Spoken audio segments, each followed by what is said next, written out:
Au dîner, devant tout le monde, ma mère a levé son verre, m'a souri et a annoncé « Nous allons donner la petite maison que ses parents vous ont offerte à ta sœur ».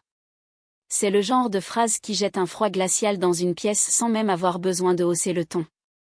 Chloé a ri, lançant avec désinvolture « Détends-toi. C'est juste une maison, fais pas genre je te demande la lune ». Les invités se sont figés. Mon fiancé, lui, n'a pas bougé, mais il la regardait avec un air que je ne lui avais jamais vu auparavant. On dit souvent que les familles se déchirent en privé, derrière les portes closes. Ils ont tort. La mienne a commencé à s'effondrer juste là, entre le tintement des verres en cristal et la phrase que mon fiancé s'apprêtait à prononcer. Je m'appelle Lucie et j'ai grandi dans une famille où l'amour se mesurait à ce que l'on pouvait donner sans s'effondrer.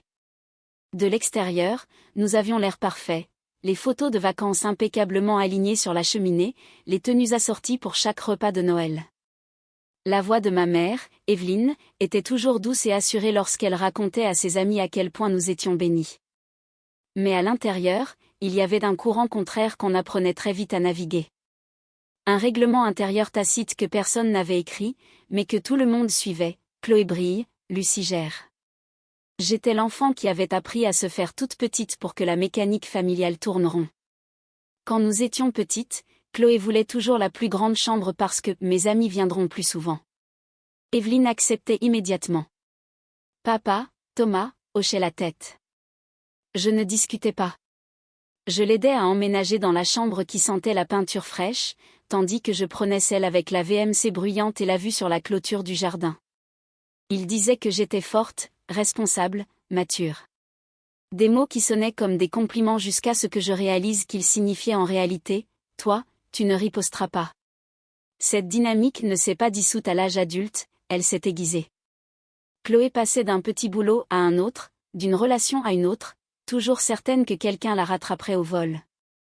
Et quelqu'un le faisait toujours, généralement moi. Je lui prêtais de l'argent qu'elle ne remboursait jamais. Je payais des factures qu'elle oubliait. J'écoutais ses pleurs sur les choix qu'elle avait faits, puis je la regardais s'éloigner quand j'avais besoin de ne serait-ce qu'une once du soutien que je lui avais donné. Pourtant, j'essayais de maintenir la paix. C'est ce que font les familles, non? C'est ce que font les filles qui ont les épaules solides. Mais les choses ont changé quand j'ai rencontré Julien. Julien me voyait moi, pas la version de moi que ma mère préférait, la fille polie et fiable qui absorbait les chocs sans se plaindre, mais la vraie moi. Il s'intéressait à mon travail, à mes projets, à mes rêves, et il écoutait comme si mes réponses comptaient vraiment. Pour la première fois, j'avais l'impression que quelqu'un n'attendait pas de moi que je soutienne le monde entier à bout de bras. Lorsque ses parents, les Beaulieu, nous ont offert la petite maison comme cadeau de mariage, une charmante bâtisse nichée dans une rue calme d'Annecy, j'ai eu l'impression de recevoir la première fondation solide de ma vie, au lieu de devoir la construire seule. Ce n'était pas juste un endroit où vivre. C'était la sécurité, l'indépendance, notre commencement. Et c'est peut-être pour ça que ma mère ne pouvait pas le supporter. Dans les semaines précédant le dîner de la veille du mariage, elle est devenue intéressée, trop intéressée, posant des questions sur la maison, demandant si elle resterait dans la famille, si Chloé pourrait y avoir accès pendant une phase de transition. J'ai ignoré la boule au ventre qui se formait. Je voulais croire qu'elle était curieuse, pas calculatrice. Mais au fond, je connaissais ma mère. Evelyne ne touchait jamais rien sans avoir un plan. Et quand elle voyait quelque chose qu'elle voulait, surtout quelque chose qui m'était destiné, elle avait une façon de s'en emparer avec un sourire si chaleureux qu'on ne remarquait pas la froideur derrière. Pourtant, rien ne m'avait préparé à ce moment à table où elle s'est levée, a levé son verre et a pris quelque chose qui ne lui appartenait pas. Le dîner était censé être une célébration, mais dès que je suis entrée dans la salle de réception, quelque chose semblait bancal. Comme si le sol était droit, mais que la pièce ne l'était pas. Les lustres brillaient trop fort. Le bruit des couverts semblait trop agressif. Et chaque sourire de ma mère semblait un peu trop tiré, comme si elle avait passé des heures à s'entraîner devant le miroir. Chloé était déjà à la table centrale, riant plus fort que nécessaire, sa main s'agitant de façon théâtrale alors qu'elle racontait à quel point sa vie était chaotique ces derniers temps. Les gens se penchaient vers elle avec compassion. Elle a toujours su comment se peindre en victime fragile.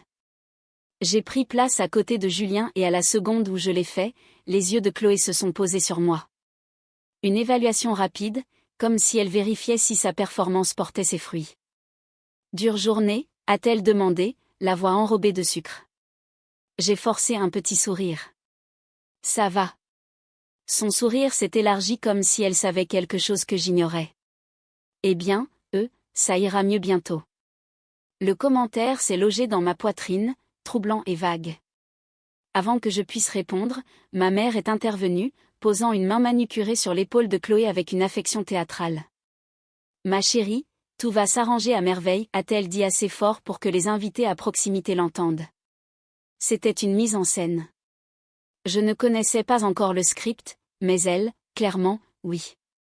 Tout au long du dîner, la tension montait par petites piques déguisées en politesse.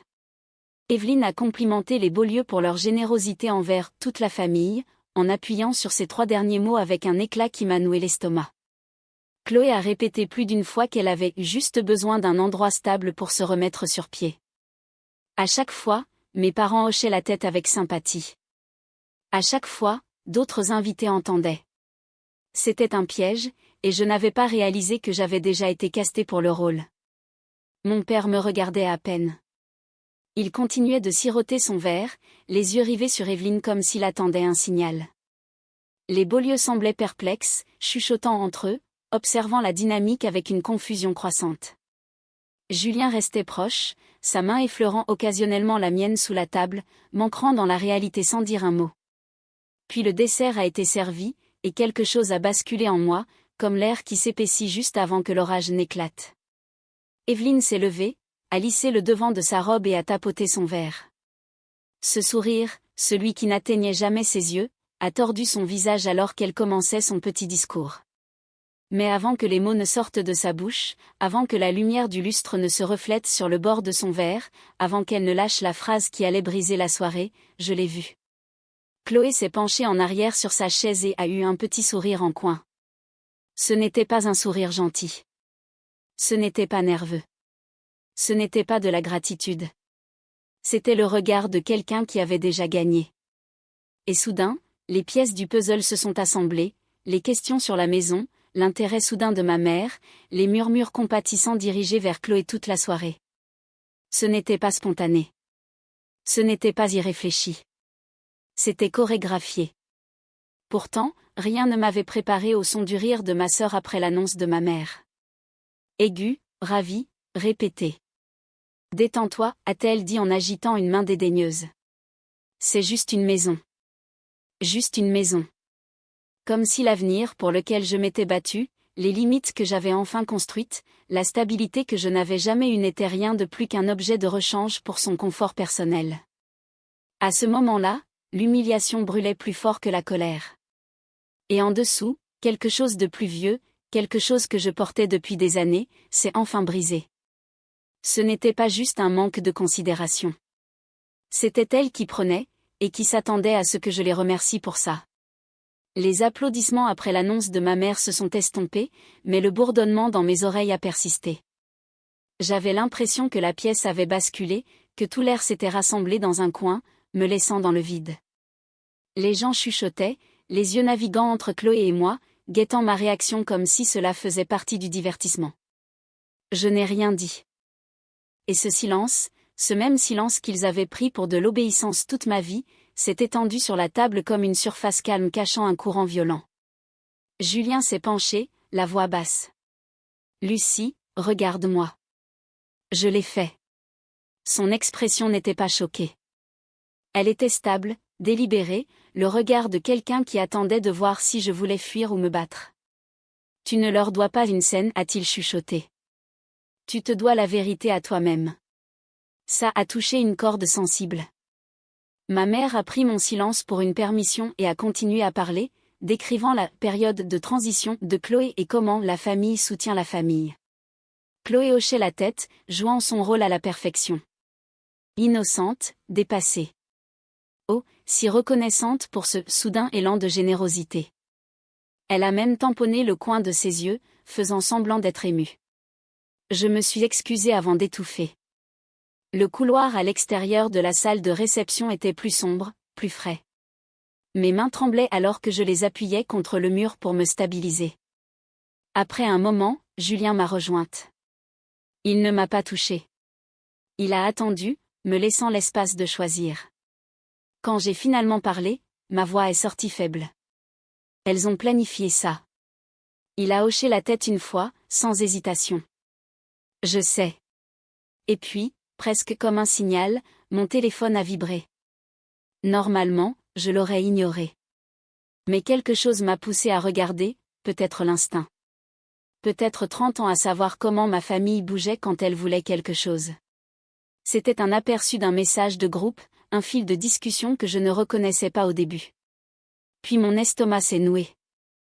Je me suis souvenu avoir été ajouté il y a des mois pour l'organisation d'un événement. Je n'avais jamais mis la conversation en sourdine. L'aperçu ne montrait qu'un fragment, avec le nom d'Evelyne en haut, « Assure-toi qu'elle se sente coupable ce soir ». Mon souffle s'est coupé. J'ai ouvert les messages. Ce qui m'attendait à l'intérieur donnait l'impression d'entrer dans une pièce et de réaliser que les lumières étaient éteintes parce que quelqu'un ne voulait pas que vous voyiez ce qui se passait. Il y avait des instructions, de véritables instructions. Des lignes d'Evelyne disant à Chloé quel ton employer, quand rire, quand faire semblant d'être dépassé, comment influencer les invités. Des notes sur la façon de présenter la maison comme un bien familial communautaire, des formulations conçues pour manipuler la gentillesse des beaux lieux, et la phrase la plus claire de tout le fil, Lucie ne refusera pas en public. Elle ne le fait jamais. Les mots ont frappé plus fort que l'annonce elle-même, non pas parce qu'ils étaient cruels, mais parce qu'ils étaient vrais, ou du moins, ils l'avaient été. Julien a expiré à côté de moi en voyant l'écran. Donc, ce n'était pas irréfléchi, murmura-t-il. C'était délibéré. Ma gorge s'est serrée. Elle pense que je suis toujours cette fille. Il m'a regardé, les yeux brillants d'un feu calme. Alors montre-leur que tu ne le haises plus. Pendant un long moment, je n'ai pas parlé. J'ai laissé le poids des messages s'installer, non pas comme des chaînes, mais comme une clarté nouvelle. L'humiliation, le piège, ce sentiment de droit qu'elle s'arrogeait, rien de tout cela n'était accidentel. Elles avaient écrit un scénario, s'attendaient à ce que je le suive et croyaient que je rentrerais dans le rang comme je l'avais toujours fait. Mais quelque chose en moi avait changé au moment où j'avais vu Chloé sourire en coin. Au moment où nous sommes retournés vers la salle de réception, mes pas étaient assurés, ma respiration calme. Je ne marchais plus dans un piège. Je marchais vers la vérité. Quand nous sommes rentrés dans la salle, l'atmosphère avait changé. Les conversations étaient plus plates, les regards plus perçants, ce genre de silence qui se forme quand les gens sentent que quelque chose va se passer mais ne savent pas quoi. Evelyne était au milieu d'une phrase, surfant encore sur la vague de son annonce. Chloé à ses côtés, rayonnante d'une gratitude répétée. Elles ne nous ont pas vus rentrer, n'ont pas remarqué la détermination qui s'était gravée dans ma posture, mais Julien, si. Il a serré ma main une fois, pas pour me stabiliser, mais pour ancrer le moment. Je suis retournée à ma place avec une précision calme. Ma mère a regardé dans ma direction, une lueur d'agacement traversant son visage à cause de ma disparition, mais elle s'est vite ravisée, la voix écœurante de douceur. « Lucie, ma chérie, tu vas bien ? Ta sœur est submergée de gratitude. C'est un si beau moment de famille. » Moment de famille. Les mots avaient un goût amer sur ma langue. J'ai posé mon téléphone sur la table. Pas caché, pas exhibé, juste présent. Une menace silencieuse qu'elle n'avait pas encore reconnue. Chloé s'est penchée en avant, les yeux brillants d'une fausse sincérité. Je suis sérieuse, Lucie. Cette maison va tout changer pour moi. Je ne sais pas ce que je ferais sans toi. Elle le disait comme si elle lisait un script, ce qui était techniquement le cas. Mon fiancé l'a simplement regardé et a dit, cette fois, Julien n'a pas attendu de signal. Sa chaise a raclé doucement le sol alors qu'il se redressait. En fait, Lucie et moi devons clarifier quelque chose tout de suite. Evelyne s'est figée au milieu de son sourire. Il n'y a rien à clarifier, mon cher. Si, a-t-il dit. Beaucoup de choses, en fait. La fermeté dans sa voix a traversé la table. Les invités ont bougé, sentant la chaleur monter sous la surface.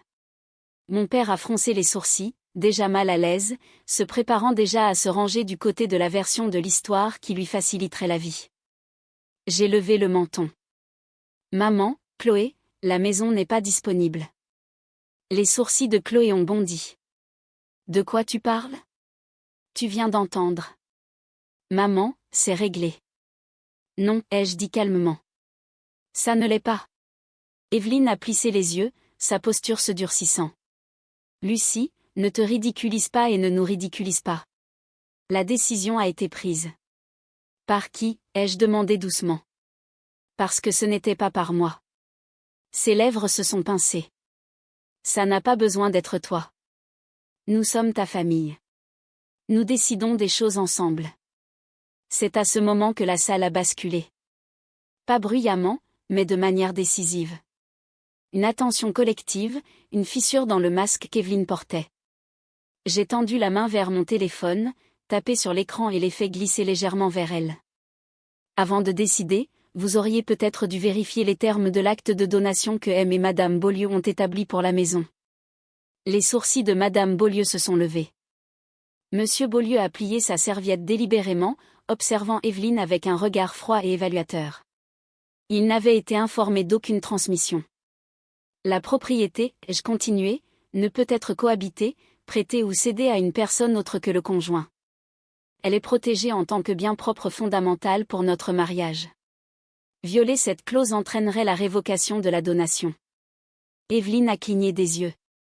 Une fois, 2 fois. Le sourire est tombé. Tu inventes tout ça. J'ai lu l'acte, ai-je répondu, la voix stable, chaque mot. Un murmure a parcouru la salle.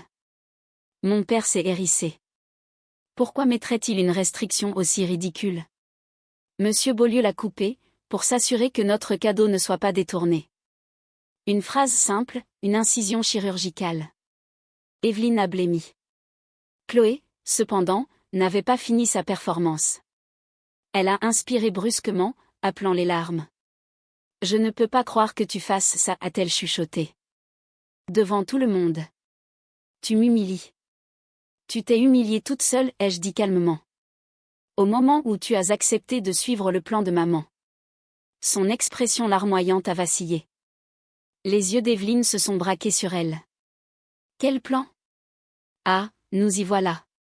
J'ai tapé à nouveau sur mon téléphone et ouvert les messages de groupe, ceux dans lesquels on m'avait accidentellement laissé il y a des mois, ceux détaillant exactement comment elles avaient l'intention de me pousser, de me coincer, de me faire honte pour que j'obéisse. Des hoquets de surprise ont flotté autour de la table alors que je commençais à lire à haute voix.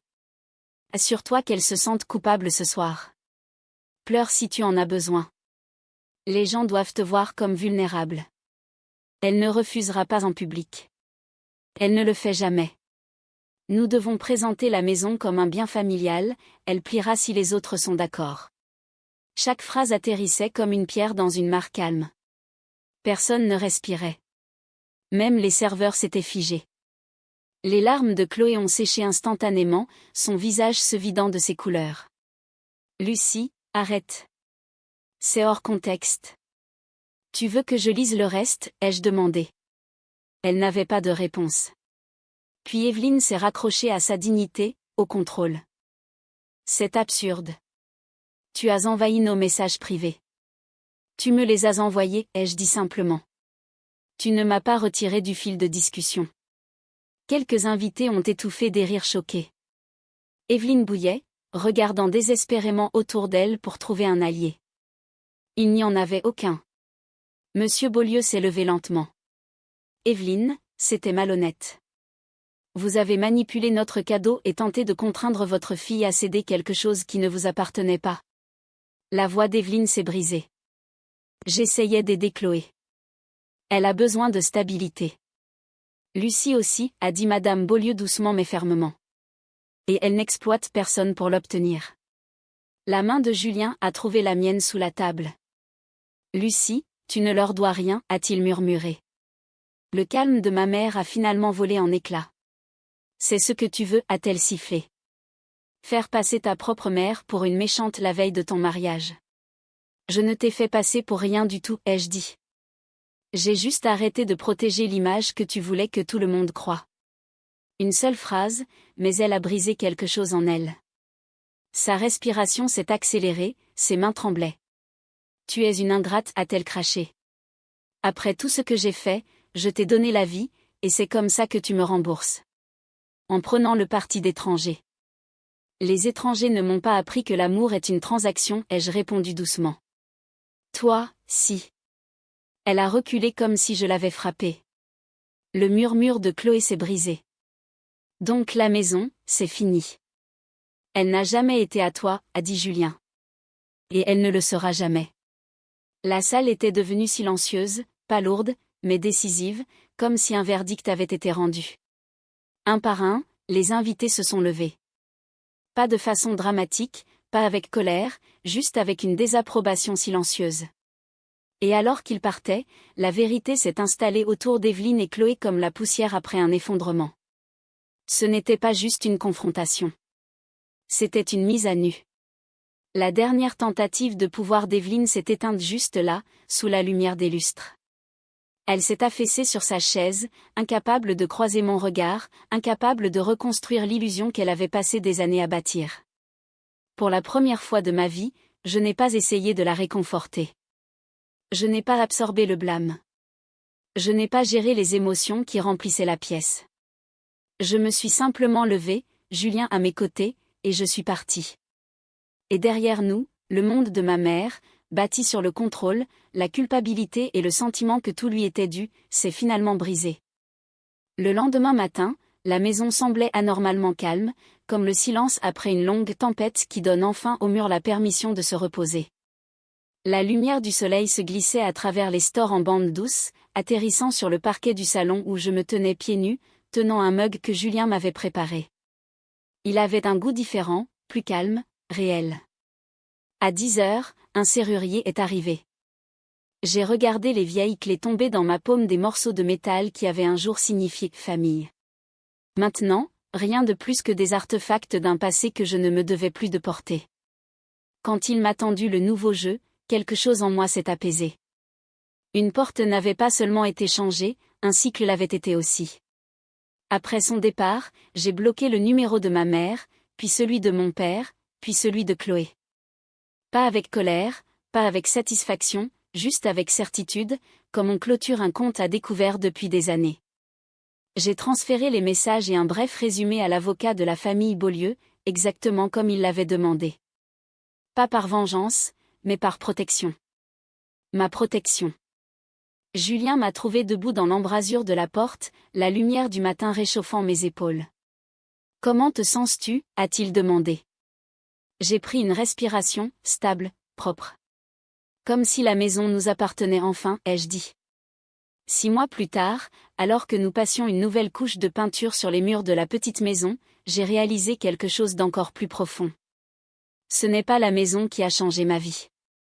C'est le fait de choisir qui j'autorisais à en franchir le seuil. Debout dans cette maison terminée des mois plus tard, j'ai compris quelque chose que j'aurais aimé apprendre plus tôt. La famille ne se définit pas par ceux qui partagent votre sang, mais par ceux qui respectent vos limites. Partir n'était pas une trahison. C'était de la survie. Et me choisir moi-même n'a pas brisé ma famille. Cela a simplement révélé la vérité à son sujet. Si vous avez déjà dû reconstruire votre vie de l'intérieur, racontez-moi votre histoire dans les commentaires.